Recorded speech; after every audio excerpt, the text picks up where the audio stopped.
Agawan sa pwesto at kalituhan sa empleyado ng National Food Authority o NFA sa kung sino ang susundin nilang opisyal. Ito ay matapos na gustong bawiin ng 9 na opisyal ng NFA ang kanilang pwesto matapos na mapatawan ng 6 na buwang preventive suspension ng Office of the Ombudsman matapos ang nabunyag na rice scam. Ang buong detalye ihahatid ni Val Gonzalez. Nagkakaroon ngayon ng matinding power struggle sa 9 na regional offices ng National Food Authority. Ito ay dahil sa gustong makuhang muli ng 9 na nasuspending mga regional directors ang mga posisyon na kanilang iniwan sa loob ng 6 na buwan.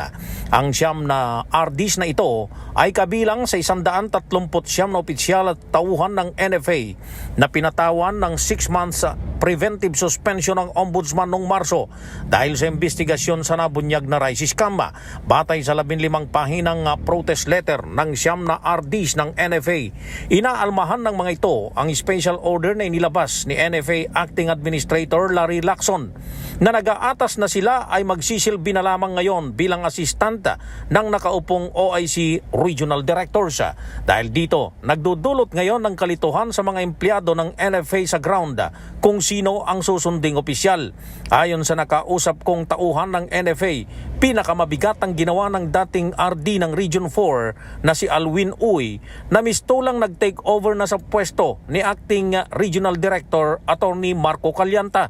Sabi ng source ng DZRH News, nagbanta pa si dating Regional Director Uy na papatawan niya ng kasong insubordination ang mga empleyado na hindi susunod sa kanya. Wala pang tugon sa protest letter na ito si NFA Administrator Larry Lacson. Matatandaang sa DZRH unang nabunyag ang manumalyang rice scam kung saan nagbenta ng paluging stocks ng toneto niladang palay ang mga opisyales ng NFA sa 2 umano'y kasabwat na mga rice trader.